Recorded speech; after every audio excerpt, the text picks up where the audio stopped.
مروكيه عايشه في ايطاليا حرقت الاعلام تاع الجزائر.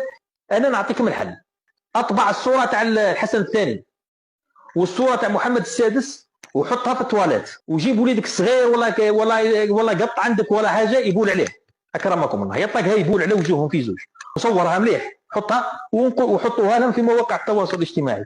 ما ديرش اياك دير الاعلام تاع المروك، ما ديرش الاعلام راه ما ياثرش في المروكي كاع، المروكي راه ما ياثرش فيه الاعلام.